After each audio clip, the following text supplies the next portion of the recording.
Hey everybody, welcome to the Blog and Grill. I'm your host Doug here with your video blog for April 10th, 2013.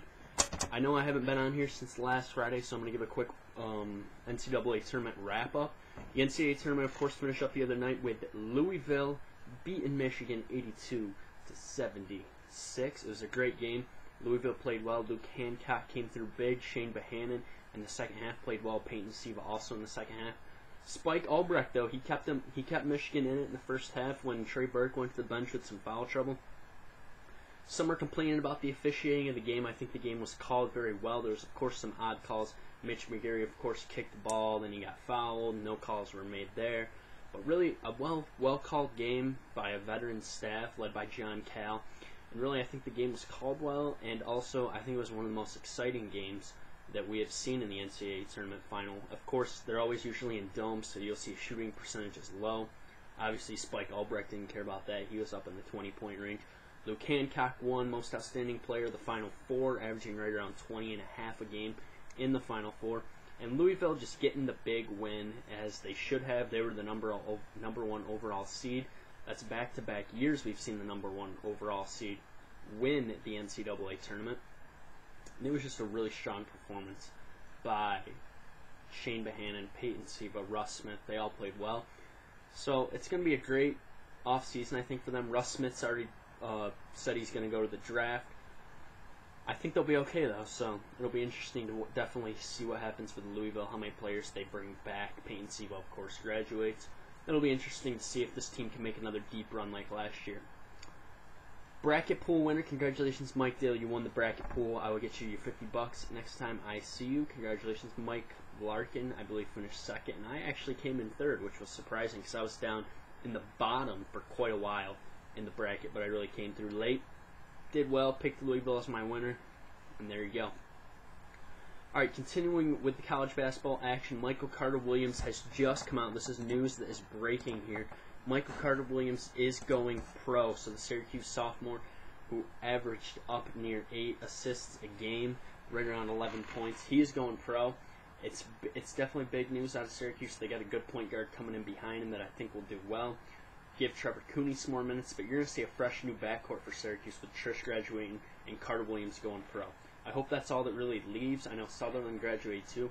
Hopefully C.J. Fair sticks around for one more year, but Michael Carter-Williams, I feel he had to go. He was a lottery pick.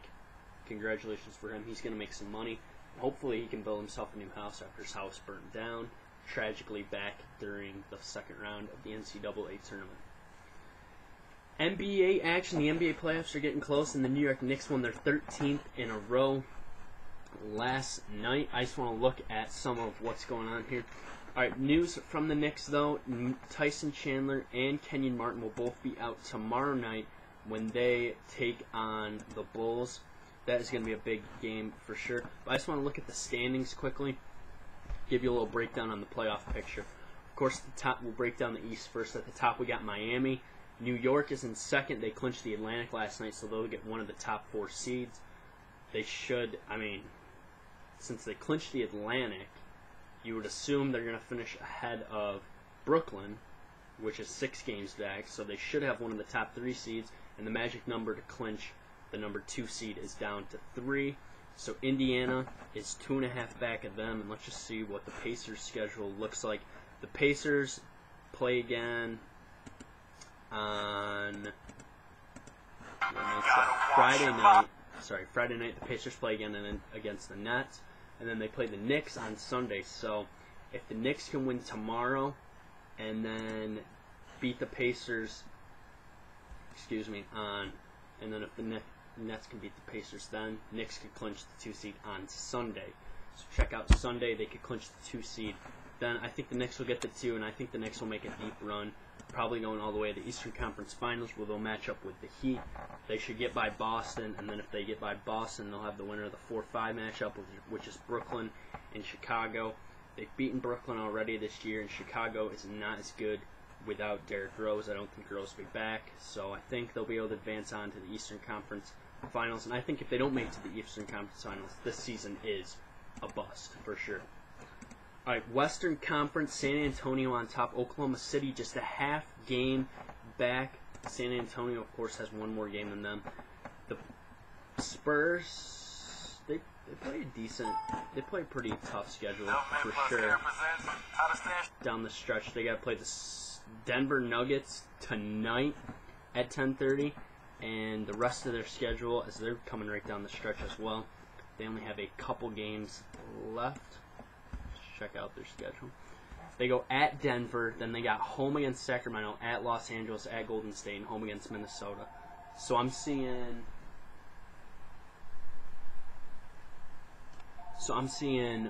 one win, 2 win. I'm seeing 1-1, 2 and it's tough to say. I mean, this team could finish 3-2, 2-3. Could go either way. I think San Antonio will ultimately get the playoff position. But the real race is at the bottom for the 8th spot. I think the winner of this 8th spot in the West, and I think it might, Lakers have it right now by a half game. Of course, the Lakers have to win it outright because the Jazz do have the tiebreaker. The Lakers control their own destiny right now, really, as they have one more game to play than the Jazz. I think the Lakers will get it, and they'll match up with the Spurs in the first round of the playoffs. On to some more action here. The Yankees are playing great right now. They have won 3 games in a row. They beat Verlander on Sunday. Then they won on Monday, the opening day, at the Cleveland Indians. They beat them. They played well. Hiroki Kuroda kind of struggled. And last night, Andy Pettitte pitched great. They've scored 27 runs in the first 2 games of this series. In Cleveland, they got 2 more games left. Nova versus McAllister tonight. And then tomorrow, we will see CC Sabathia taking on whoever their ace is. I guess we'll see. They have not announced a starter yet, actually, for tomorrow's game. Yankees rolling along. Robbie Cano starting to hit the ball well, and I'm liking what I'm seeing. Tough series coming up this weekend at Baltimore. We'll have more on that on Friday as we'll preview the Yankees weekend series with Baltimore, as that was a great series last year and also led into the playoffs. Another event this week is the Masters. The Masters will tee off tomorrow morning. Could have a little bit of weather issues for sure. It's going to be a great tournament. Tiger Woods coming in at the favorite at 2-1 or 3-1. Phil Mickelson second. Then we're going to see Rory McIlroy as third favorite, dropping down to Charles Schwartzel, Luke Donald, Adam Scott, all those guys right down through that section. I'll pick a winner for you on Friday. We'll let the first round and part of the second round get going. I'll give you the winner for the Masters on Friday after a couple rounds. And I will let you know what I think is going to happen. I think Tiger's got to play well. He's the top putter on tour right now.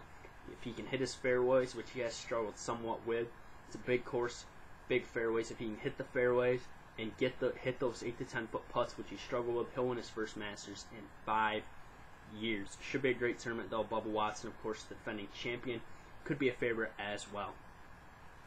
So Friday I'll be back. We're going to looking at the Masters for sure. I'll give you a little NASCAR at Texas preview for Saturday night. Give you my winner there.